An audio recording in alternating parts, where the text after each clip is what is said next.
mga palaboy, dinadaan-daanan lang. Pero nung may nag-post nito lang Setyembre ng litrato ng isang palaboy sa Southern Leyte, na itinago sa pangalang Rolly, napukaw ang interes ng maraming netizens. Baka po kasi kapatid ko po yan. Tagal na pong nawawala yung papa namin simula nang pumalaot siya. Kalimitang ang mga palaboy, dinadaan-daanan lang. Pero nung may nag-post nito lang Setyembre ng litrato ng isang palaboy sa Southern Leyte, na itinago sa pangalang Rolly, napukaw ang interes ng maraming netizens. Baka po kasi kapatid ko po yan. Tagal na pong nawawala yung papa namin simula nang pumalaot siya.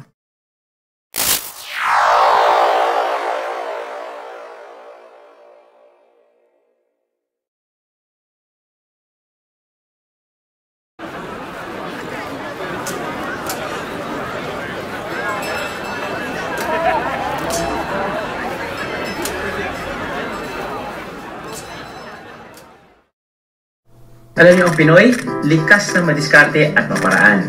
Pinagmamalaki nga natin yung the Filipino resilient spirit. Dahil kahit anumang sakuna ang dumating, itumba man tayo. Ay naku, siguradong titindig pa rin. Gagawa tayo ng paraan to make the best out of any situation. We're gonna start the big. Tulad nitong pandemic, kahit naka-lockdown, nakakahanap pa rin tayo ng paraan para makalikom ng pera. Another shirt up for grabs. Actually, this is my favorite. Naisip kong magbenta ng aking mga pre-loved stuff for a cause. At mas may chance na marami ang tumulong kung ipa-auction ko ito. So, trucker cap. 2 pirasong trucker cap. Kaya sa tulong ng ating mga gwapong celebrity friends, sinimulan ko ang Drew's Closet at nagpa-auction ng iba't ibang gamit. Looks kind of vintage. Oh my God, the patina, brother. Ito binibenta ko din, baka gusto nyo. Na akin na yun, papi. Brother, thank you. Ang proceeds ng online auction sa Drew's Closet, pinagtulong naman natin sa iba't ibang charities. Kahit naka-lockdown, pwede naman tayo makatulong sa iba. Tulad na lang nitong sina John at Eric na sa kabila ng pagsubok ay dumidiskarte sa kani-kanilang mga paraan. Cebu City, ang tinaguriang Queen City of the South.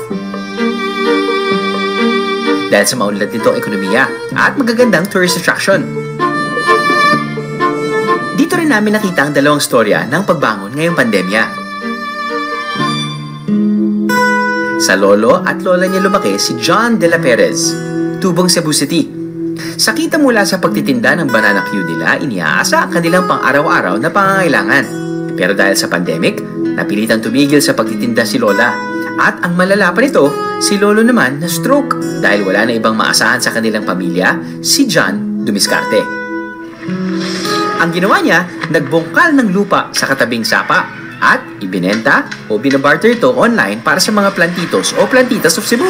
Pag may babarter na or bibili yun, doon kukunin. Tapos minsan, pipick upin nila dito, minsan bubuhatin ni John doon sa may esquina. Bukod sa lupa, gumagawa rin si John ng mga paso at nagbebenta ng halaman na galing din sa sapa. Mahirapan din po. May sugat, may pamamaga, sakit-sakit sa katawan. Ano sir, na may nag-chat sa kanya. Ano pa daw ang kailangan niya maliban sa sa laptop? Sir, kailangan ko ng chinilas kasi nadulas ako. Nag-ano siya sa na maulan. Yun, sinabi niya tapos natawa yung nag-chat siya. Maliit na bagay, bibigyan kita ng chinilas. So yun, pagka bukas nung pumunta talaga yung naka-chat niya, binigyan siya ng chinilas. Nasa grade 10 na si John at namumroblema rin siya kung paano ipagpapatuloy ang pag-aaral online. Pero dahil nag-trending ang kanyang kasipagan online, ilang mabubuting tao na rin ang nagpaabot sa kanya ng tulong. May nagmagandang loob na nagbigay ka dyan din ng laptop. Ang diskarte ni John, siyang nagtatawid sa kanyang pamilya ngayon. Happy lang po para sa aking pamilya po. Tutulong ako sa aking lola po. Ipinanganak na walang braso at isang binti si Eric sa Camotes Island sa Cebu. Hindi man nakaiwas sa mga panunukso, hindi niya ito dinamdam. Okay naman po yung paglaki ko. May maraming matukso, hindi po na may bully po. Kasi okay naman po. Sa halip na magmukmok, tinuruan niya sarili na mag-drawing at magpinta. Nakahiligan ko po yung pag-drawing kasi po doon ako nalilibang kahit kunti po. Kahit pa paano. Saka yun po yung hilig ko. Ang hilig sa pagpipinta, bukod sa naging libangan, ito rin ang naging sandigan niya nang nagkasakit ang kanyang ama. Nitong Mayo, nagkasakit ng malubha ang kanyang ama sa bituka. At para makalikom ng pambayad sa ospital, naisipan niyang ibenta ang kanyang mga obra. Mula sa pagbebenta ng kanyang mga painting, nakalikom siya ng mahigit 10,000. Pero sa kasamaang palad, hindi na nakarecover mula sa sakit ang tatay ni Eric. Di kalaunan ay pumanaw rin. Masaya na malungkot.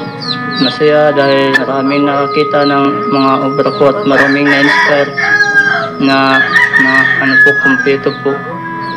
At nalungkot po kasi hindi po nasilayan ng papa ko yung mga gawa ko po. Sa ngayon, patuloy siya magpipinta at ibinibenta niya ito online para makatulong sa kanilang mga gastusin at sa pinapangarap niyang maipagawa ang kanilang bahay. Ang pagpinta ni Eric, ang paghulma ng mga paso ni John, bukod sa nakakatulong sa panggastos, may naitutulong rin daw sa mental health, lalo na ngayong panahon ng pandemya. Tatahimik yung buong mundo dahil nagko-concentrate ka lang mag-drawing, magpinta, you concentrate on now, and enjoy the moment now. Napaka-importante in times like this. Hi everyone! Get your ballpen and paper right now so that we can start! Isa ang artist na si Robert Alejandro sa mga gumagamit ng art para makatulong sa mga bata na makakope sa pandemic. Ginagawa niya ito sa pamamagitan ng pagbibigay ng libreng online lessons. It can be very, very scary. Yung biglang nawala yung all this stability. Yung mga bata nasa bahay lang. So I thought my classes could give some sort of stability kasi nga parang regular class. So in a way, parang meron siyang routine. Importante yun. Dahil kumikita na sa kanilang mga obra sina Eric at John, may payo sa kanila si Kuya Robert para lalo pa nila itong ma-develop. The secret is when you give, you will receive. Give and you will be blessed 100-fold. Meron ng mga kumpanya na tumatawag sa akin, sabi, Kuya Robert, baka naman pwede kayong gumawa rin para sa amin. Ganyan. Aba, sabi ko, pwede palang pagkakitaan to. Pero nagsimula nga yun dun sa pagbibigay, being generous to others. Hola, hola, Cesar. ¿Cómo estás? Ang vlogger naman na si Mark, kahit nasa mahigit 300,000 na ang subscribers, nagsimula rin daw siya sa maliit at natuto ring dumiskarte. Naranasan naming maging hapos sa tanghalian at hapunan. Kumakain lang ako ng 1 pirasong tinapay.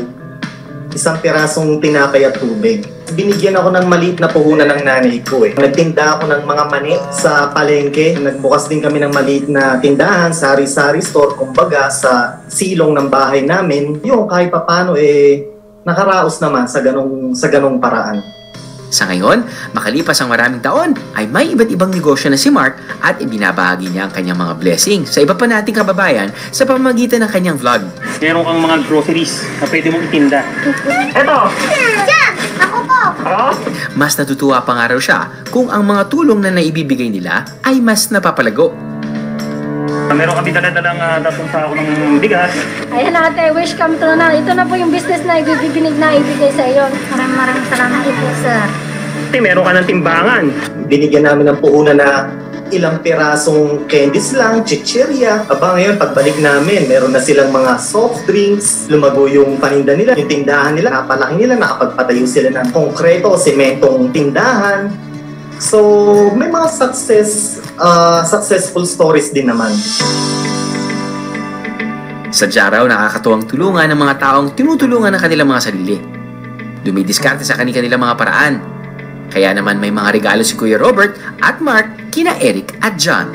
I want to tell Eric na sobrang bilib na bilib ako sa kanya na gumagawa siya ng art maski wala siyang kamay. And I want to encourage Eric to continue what he's doing because he's doing a terrific job already. Kuya Robert, marami pong salamat sa ipinadala niyo pong art materials po. Malaking tulong na po ito sa akin kahit pa paano po. God bless you po at maraming salamat ulit. God bless you po.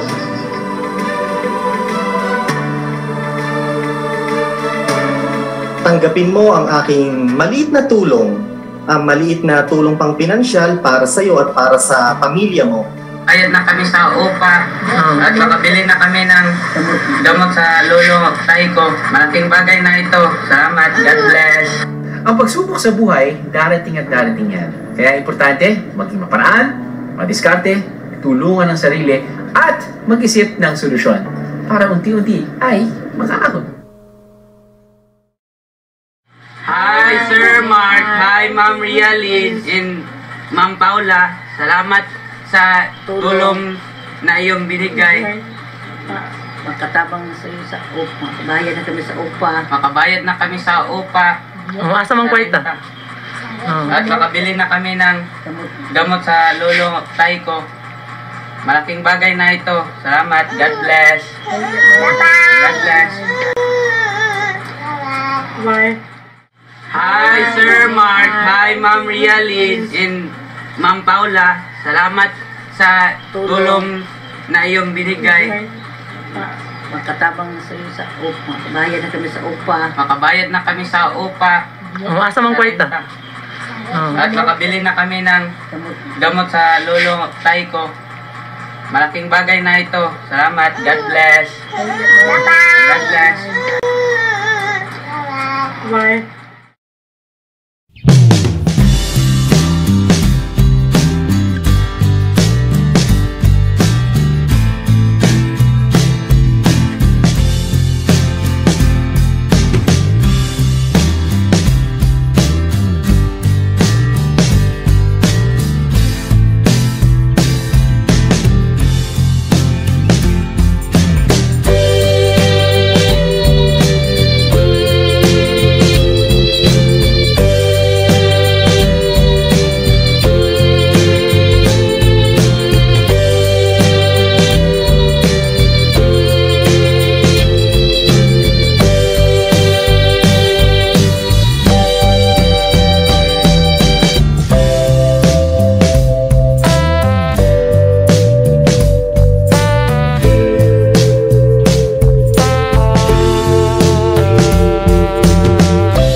Ma'am Rialyn and Ma'am Paula, salamat sa tulong na iyong binigay.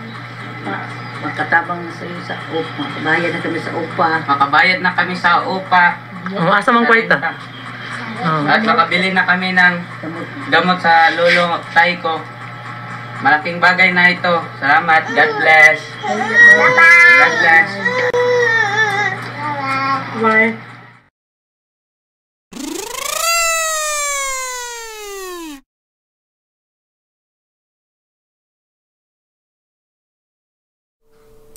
Makatulong sa pamilya. Happy lang po para sa aking pamilya po. Tutulong ako na sa aking lola po. Diskarte is the key sa panahon ng pandemya. Nakahiligan ko po yung pag-drawing. Binibenta ko po para sana po sa papa ko. Tapos namatay po siya, hindi po nakarecover. Bilib na bilib ako sa kanya na gumagawa siya ng art maski wala siyang kamay. Family Time sa New Normal, The Survival Guide. Viernes, 8:30 p.m.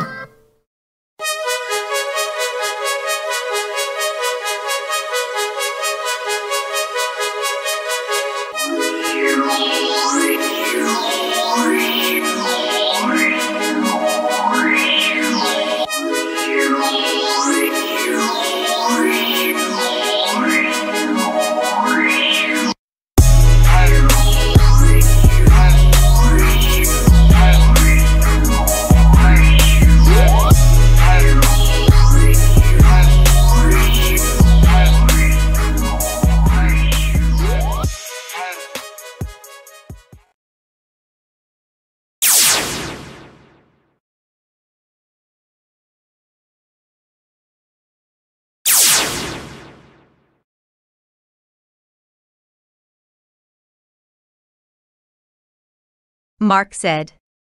Quote, "Some clips of our films were featured on PTV4 for their Mother's Day special segment. The program is called Rise and Shine Philippines. It's funny because PTV4 is a government-run channel. I often criticize the national government, so I find it very odd." Unquote. Dear Mark, the People's Television Network Incorporated is the flagship television network of the Philippine government under the umbrella of the Presidential Communications Operations Office. PTV serves as a vital link for participative democracy and effective government information dissemination. One of its programs is Rise and Shine Philippines. It's a 1.5-hour news program featuring the latest occurrences in and out of the country, as well as fresh issues that affect the Filipinos. This program is live Monday to Friday from 6:30 a.m. to 8 a.m. In this regard, may we politely request for us to use short clips from your videos in your YouTube channel. We'll make sure that we will put proper credits. Your approval regarding this matter is a big help to make this broadcast possible. Hoping for your favorable response. Thank you and stay safe.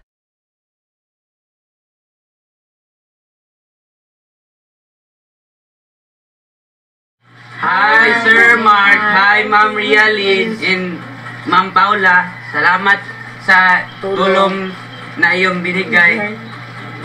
Magkatabang na sa iyo sa upa. Makabayad na kami sa upa. Makabayad na kami sa upa. Asa mang kwarta? At makabili na kami ng gamot sa lolo tay ko. Malaking bagay na ito. Salamat. God bless. God bless. Bye. Hi, Sir Mark. Hi, Ma'am Rialyn and Ma'am Paula. Salamat sa tulong na iyong binigay.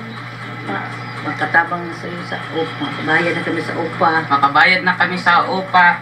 Asa mang kwarta? At makabili na kami ng gamot sa lolo tay ko. Malaking bagay na ito. Salamat. God bless. God bless. Bye.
Ma'am Rialyn and Ma'am Paula, salamat sa tulong na iyong binigay. Magkatabang na sa iyo sa upa. Makabayad na kami sa upa. Makabayad na kami sa upa. Asa mang kwarta? At makabili na kami ng gamot sa lolo tay ko. Malaking bagay na ito. Salamat. God bless. God bless. Bye.